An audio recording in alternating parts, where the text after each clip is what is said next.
Bueno, no era triste, como como algunos piensan por los trabajos que él hizo, sino que era simpático, alegre, bueno para los chistes, las tallas. Yo tengo un buen recuerdo de él. Las conversaciones que tuvimos fueron interesantes, divertidas. Bueno, siempre estaba pendiente de sus nuevos trabajos y eso lo hacía interesante porque el tipo era bastante imaginativo y estaba muy dedicado a su profesión de artista. No, siempre triste. Sí. Tenía momentos de alegría, pero no era una alegría exuberante. No, siempre había una tristeza muy profunda en él. Yeah. Tanto es así de que no soportaba el día, por ejemplo. Si bien se levantaba a hacer música, pero no soportaba el día. Era demasiado para él. Bueno, realmente no, para nada triste. Yo nunca lo vi triste, digo. En realidad, Enrique yo lo conozco más bien de lejos, en sus lugares de trabajo, donde a veces coincidía parte de mi familia que trabajaba en los restaurantes y eso. Entonces, como que yo andaba por ahí a veces y bueno, y veía a los músicos que estaban ahí sentados o a veces trabajando.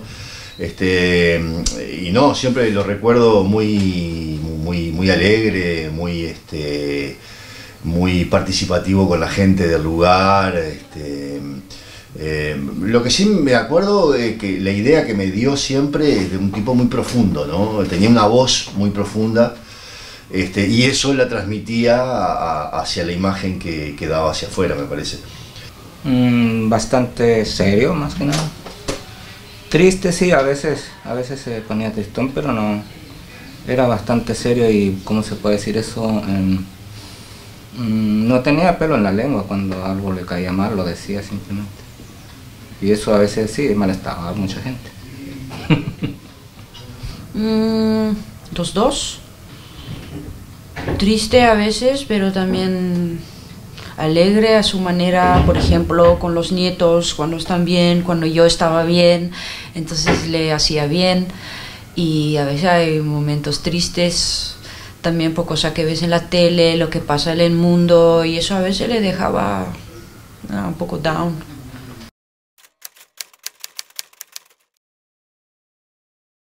No, fíjate, porque al final la única preocupación, cuando lo vi tan preocupado fue al final de su vida, cuando ya estaba muy enfermo de los pulmones, entonces ahí él se veía más sufrido, no tenía tanto ánimo ni tanta alegría como en sus tiempos de juventud.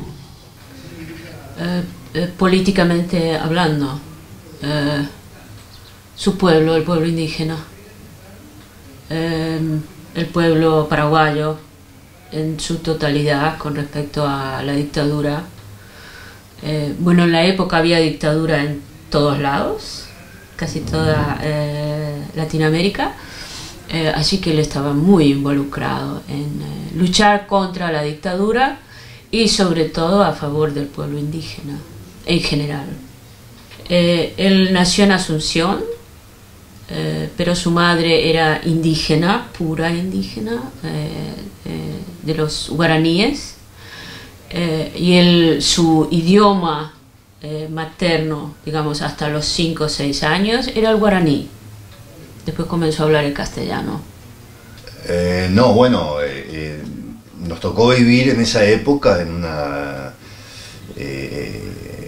una coyuntura social y política muy fuerte, ¿no? O sea, era la época donde venían, hacía ya un tiempo, bueno, cuando yo vine en el 80, ya hacía un tiempo que él estaba acá, pero que bueno, que venían los refugiados de Latinoamérica, ¿no?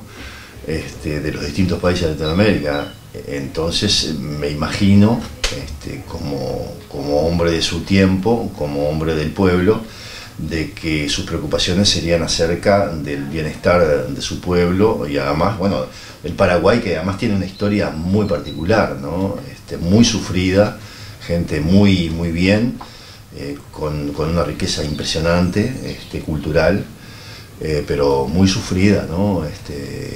Bajo el yugo de los países de Europa, pero también latinoamericanos, ¿no? Bueno, lo principal, como él era músico, compositor y eso, era eso, la música, el arte, las críticas que habían sobre el arte, resencias que leía, se interesaba bastante en la política también, tenía un pensamiento bastante izquierda, revolucionario, digamos. Eso eran sus preocupaciones, ¿no? Y la música especialmente, pues. Política y social, la manera como funciona todo. Por ejemplo, aquí en Holanda, muchas leyes que uno va en contra del otro para proteger, por ejemplo, a una persona, pero después va en contra a otra ley y todo tan complicado y al final nada en concreto que de verdad nos ayuda a nosotros que estamos aquí tratando de hacerlo mejor, ¿no? Eso era una de las cosas que le dejaba bastante preocupado porque no veía que se estaba mejorando ni nada, y él fue alguien que siempre luchó para igualdad para todos, y después de tanto lucha ves que al final no, parece que la cosa está empeorando en vez de mejorando.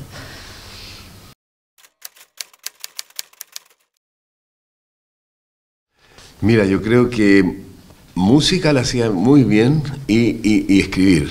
El teatro lo vi un par de veces haciendo unos performers, pero le faltaba como un grupo de gente que trabajar.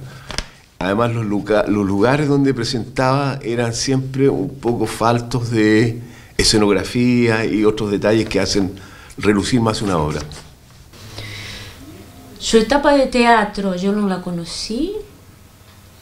Conocí su etapa musical y sus comienzos de escritura, ¿no? Esa fue la etapa que yo conocí de él.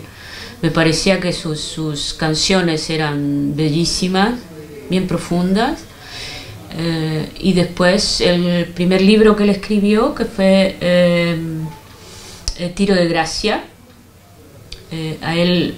Ahí en ese libro yo le ayudé a él a escribirlo, a ponerlo en papel, digamos, y después la traducción, junto con un amigo de él, americano. Bueno, ese fue el comienzo que yo vi de él con respecto a literatura, escritos y esas cosas.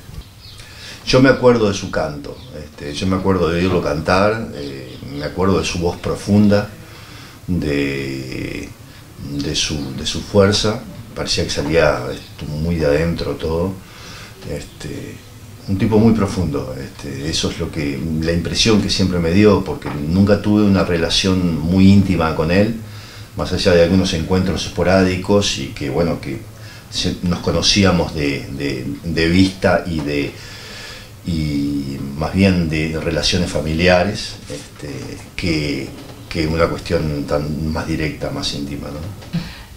Yo lo conocí como cantor y se me quedó la imagen como cantor, y muy encantado cuando se dedicó a 100%, un tiempo estuvo haciéndolo en guaraní, un trabajo que hizo de años, digamos, recopilación y quizás yo creo que textos de él mismo, que le puso música, pero están todos en guaraní, ¿ya? Eso a mí me admiró mucho. Y me trae un recuerdo muy especial porque en ese tiempo, un día en su casa, me dice: Juan, tócame esa canción que escuché hace un par de tiempo, tócamela por favor aquí, a mí. Entonces yo le dije: ¿cuál será esa canción en tu idioma? Me dice. Ya, le dije: debe ser esta. Empecé, la canté, y me dice: sí, esa es. Me dice que es diferente tu idioma, me dice. Yo le digo: sí, y bueno, le digo: pero ¿y por qué?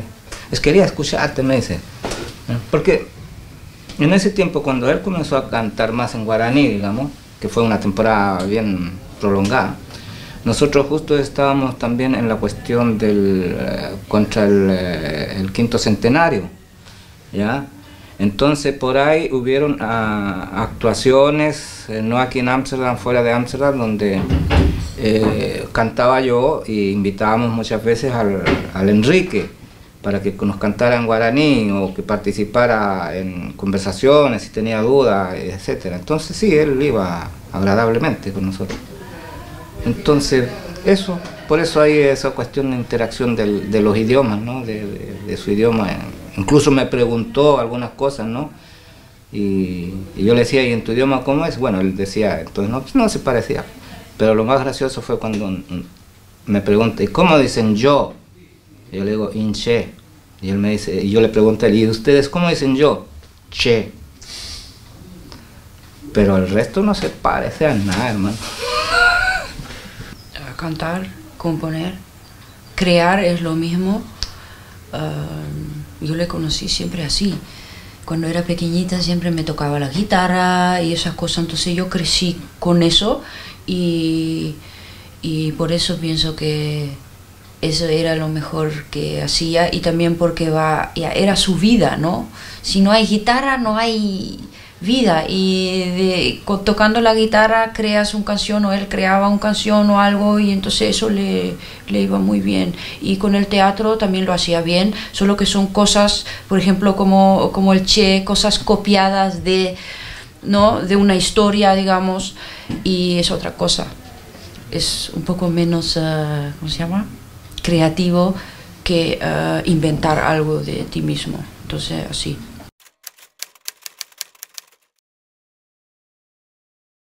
Bueno, un día cualquiera, parece que era verano, primavera, yo iba en bicicleta y nos encontramos en un bar en una esquina que queda cerca de por acá.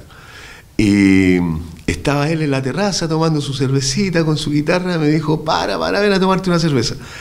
Y nos divertimos toda la tarde, tomamos cervezas gratis porque la gente alrededor, las mujeres, el público que estaba ahí, le pedían una canción, otra canción, y por lo tanto, claro, como no estaba contratado ni nada, lo regalaban cerveza, y a mí a la vez también. Esa parte fue muy divertida, lo viví con él y ya, lindos recuerdos. ¿Y hasta qué hora estuvieron? Estuvimos hasta que se fue el sol, po. Después no sé cómo me fui a la casa. Anécdota.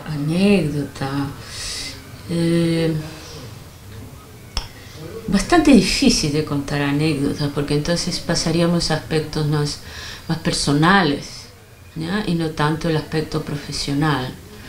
Lo que sí te puedo decir que Enrique era un señor muy meticuloso, ¿ya? Vivía en un caos total, pero dentro del caos tenía un ritmo metódico, ¿ya? No podías tocarle sus papeles, por ejemplo, ¿ya? Si haces una limpieza, no le toques sus papeles. El problema estaba que sus papeles estaban por todos lados, ¿ya?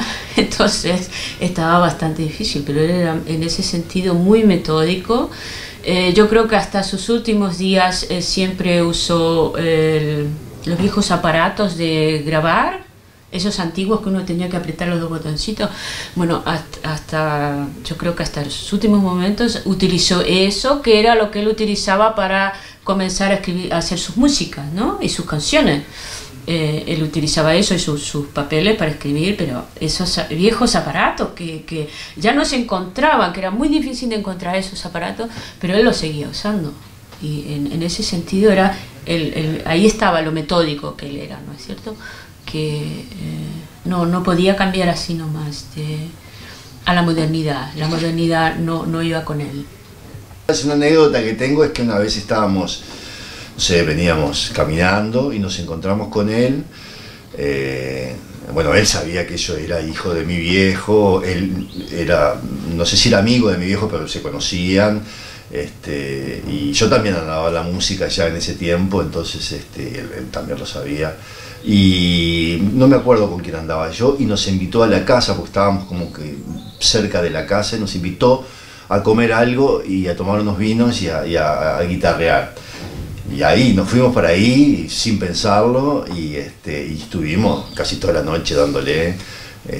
realmente muy divertido y muy enriquecedor, porque para nosotros era como que, no sé, yo era muy joven en esa época y lo veía un poco como un hombre ya hecho dentro de lo que hacía, dentro de su música, dentro de lo que significaba también un poco el latinoamericano que vivía en Ámsterdam, ¿no? Que tenía un bagaje cultural muy fuerte, ¿no? Para nosotros eso era algo impactante. Entonces realmente lo disfrutamos mucho, y es una imagen que siempre tengo de él, de esa espontaneidad, de decir, muchachos, vamos para casa, nos tomamos algo y tocamos ahí un rato y nos divertimos muchísimo. Una vez que se enojó estando en mi casa, estábamos con hartos músicos, habían ecuatorianos, pero él siempre a veces se enojaba por la música andina. No sé qué tendría ahí, pero no le gustaba mucho, entonces se enojó y dijo muchas cosas así que la gente queda así como abrumada, ¿no? Pero esas son cosas cuando está ahí el trago entre medio y bastante gente, ¿no? Pero sí, me impresionó esa fuerza que tuvo ahí de plantarse, ¿no? Y decir cosas. Pero bueno, yo creo que es porque, mira, eso tiene que ver con el músico, que cuando es buen músico tiene un oído tan perceptible, hermano, tan delicado, y su ritmo es tan fuerte, que cuando alguien canta y canta mal, el tipo lo irrita, eso es, ¿ya? Y esa vez cuando estábamos en eso, ahí se irritó demasiado, pasó el límite, como se dice. Pero bueno, después no, nada, tranquilo. Sí, tengo recuerdos que me llevaba siempre, íbamos a caminar a mi deporte, ¿no? Y era un paso largo y yo corría siempre y él, espérame. Y ahí, con eso también inventó la canción El Gato Montés. Se trataba de nuestro viaje a mi deporte y siempre ahí atrás mío, Wendy, tranquila que no puedo más, ¿no? Ese tipo de recuerdos que no voy a olvidar, es lindo, ¿no? Y ¿qué más? Con los nietos, con mi hijo Rafael, que siempre le gustaba, también le tocaba la guitarra, esas cosas, ¿no? Muy, con cariño y todo, ese tipo de recuerdos tengo.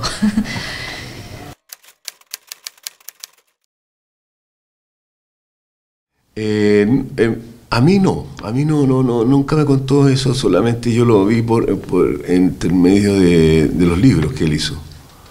Pero nunca comentamos eso, ¿no? Sí, ya, siempre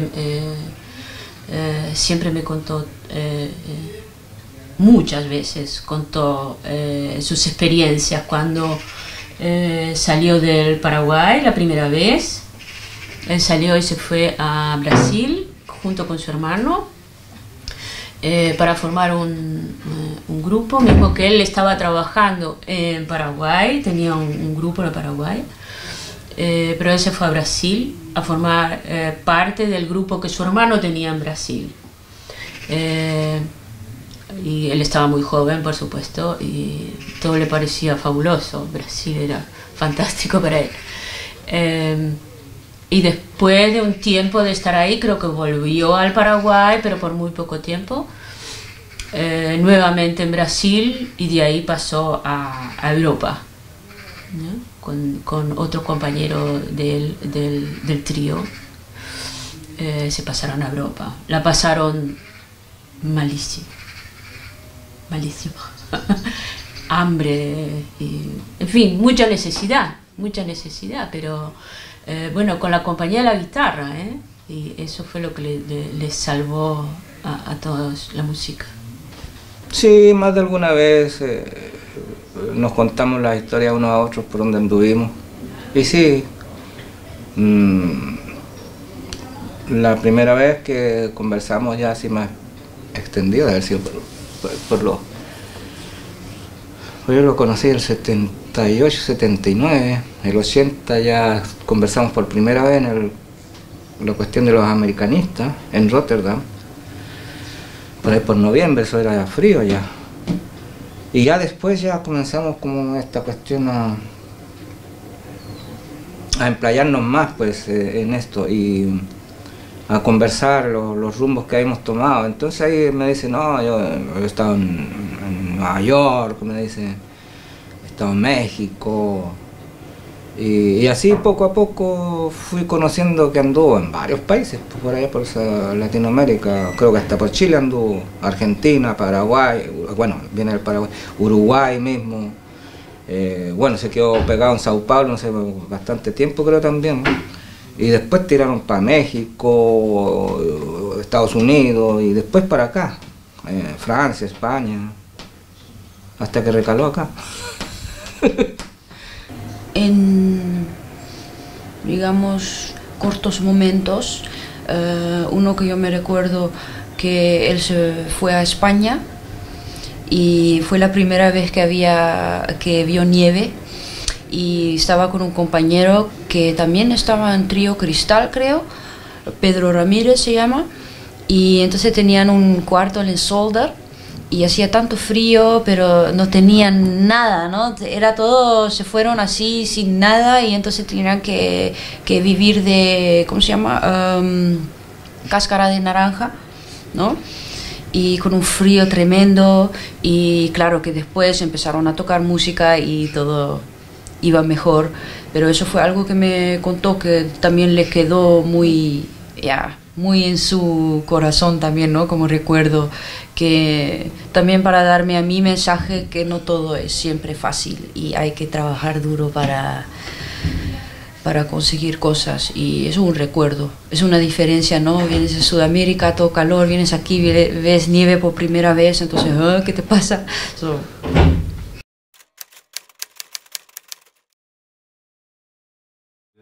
Me gustaba porque era simple, era directo, tenía un mensaje.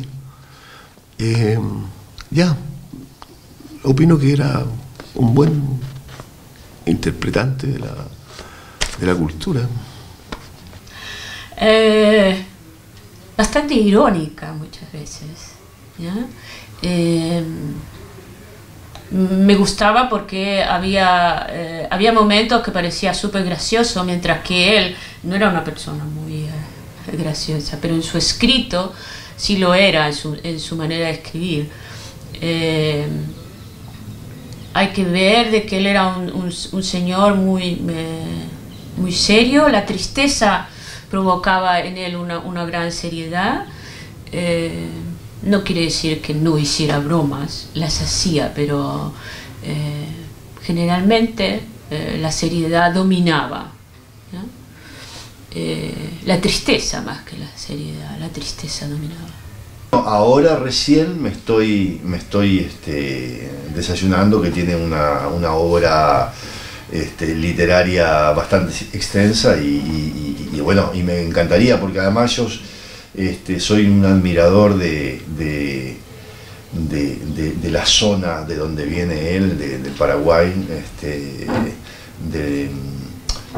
del guaraní, ¿no? Del idioma guaraní, de toda esa, además esa cosa junta que tenemos con los charrúas también. Acordémonos que los charrúas, por ejemplo, yo vengo del Uruguay, hablaban guaraní, o sea, nosotros tenemos una influencia del pueblo guaraní muy fuerte. Y bueno, no sé, me atrae mucho lo pintoresco de la selva y del agua, del río, porque yo también nací a orillas de un río y bueno, está eso que es natural, que me brota de adentro. Y bueno, y yo creo que lo que él tiene dentro de esa obra literaria es mucho de eso, ¿no? Mucho de sus recuerdos, de infancia, que son las cosas que a mí me atraen mucho. Yo decía, bien, lo que se escribe queda, ¿no? Se dice. Entonces a mí me parece bien que si él tenía el ánimo, la fuerza mental y espiritual como para emplayarse en versos o en escritos, está bien porque está dejando parte de su alma, ¿no? De algunas cosas, por ejemplo, él había escrito muchas cosas sobre Paraguay y yo sé bastante poco, digamos, no bien informada. Por ejemplo, aquí en la escuela en Holanda casi no se aprende nada de las cosas en Sudamérica, eso fue todo, aprendí de él, entonces no pude, digamos, vivir lo que estaba escribiendo, digamos, entenderlo muy bien. Yo era joven también, más joven que ahora, entonces es difícil de entender de esas cosas, pero si vamos a hablar políticamente, se trata de que no hay igualdad y que los ricos se ponen más ricos y los pobres más pobres, y en ese aspecto sí estuve y estoy atrás de su manera de pensar, que eso no es correcto. Y también tenía otros temas sobre los hijos, que ya me gustaba tener, digamos, el centro de atención en una canción. O cosas del amor, ya todos tienen su historia, ¿no? So, algunas cosas podía entender y otras ya no me decía mucho, pero me gustaba que al final, en general, todo lo que él hacía, porque salía del corazón, ¿no? Entonces eso ya es un éxito y buena onda.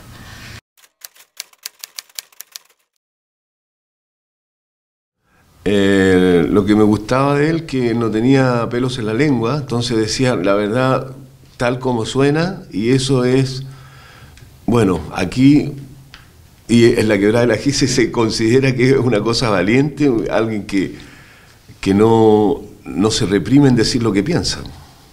Bueno, su profundidad y el aspecto intelectual de su obra, ¿ya? Él estaba políticamente muy metido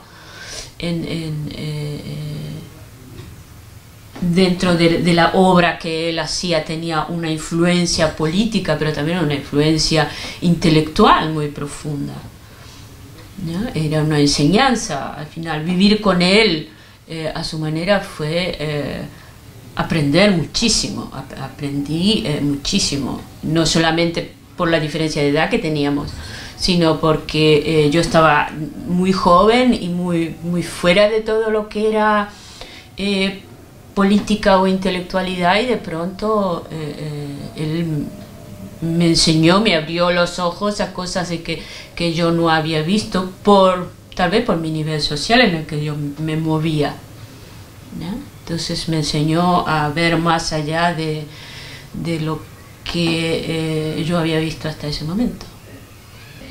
Yo asocio mucha alegría. Sí, yo realmente me acuerdo de él como un tipo muy alegre, que estaba todo el tiempo haciendo chistes, y bueno, y su canto, ¿no? Su voz, yo rescato su voz sobre todas las cosas, esa voz profunda que tenía, esa forma de decir las cosas, ese acento paraguayo muy personal. Y además esa voz que salía de adentro, ¿no? Un tipo muy profundo. Mi hermano guaraní, que muy aporreado por la vida, lo que se llama la discriminación, especialmente que sufrimos en nuestros países, y esa rabia que se tiene por haber pasado ese tipo de niñez, ¿no? Eso no se va, está muy dentro. Y le decimos nosotros, ¿no? Muy profundo. Sí. Por ejemplo, cuando sos joven, piensas de alguna manera, ¿no? Y entonces él como papá también me tuvo que enseñar cosas, y claro, ese aspecto de la igualdad, pero también el tener identidad, no siempre pensar las cosas bien, sí ¿cómo se llama? Me enseñó eso, digamos, ¿no? Y claro, usaba también su pasado, su vida, y como es, por ejemplo, en Sudamérica, para contarme, para que podía aprender. Yo te lo digo porque es así o asado, ¿no? Y no es, por ejemplo, con la plata, no es que porque ahora tienes 50 euros te lo tienes que gastar como un loco, sabiendo que mañana tienes que comer el día después, y todo ese tipo de cosas. Y también tratar de siempre hacerlo mejor, digamos, un cambio en el mundo empieza con ti mismo. Si vamos a esperar que el mundo va a cambiar así por cambiar y tú haciendo tus cosas como cualquiera, eso no va a solucionar. Eso sí dio mucha influencia y hasta hoy en día pienso así de esa manera y muchas gracias a él.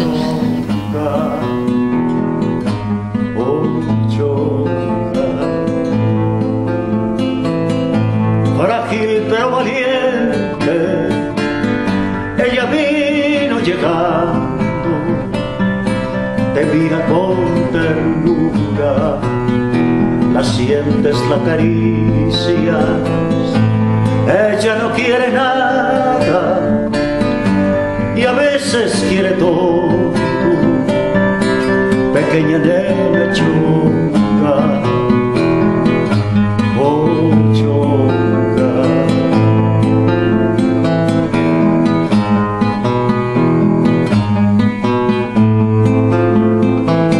Yo quisiera cantarte la historia de los indios que viven en la selva del Amazonas, el grito de la tierra, el pensamiento libre, pequeña nena chonga, ah, chonga. Yo ya voy de regreso con los pies muy cansados, pero eso ya no importa si soy igual que vos. A veces quiero todo o igual no quiero nada, pequeña nena chonga, ah, chonga. Vos tenés la edad de la llovizna y te pareces a una guitarra que siempre arregla todo. ¿Sabes? Hay horizontes de leche, aromas de caramelos y un montón de caminos por andar. Yo te improviso un sol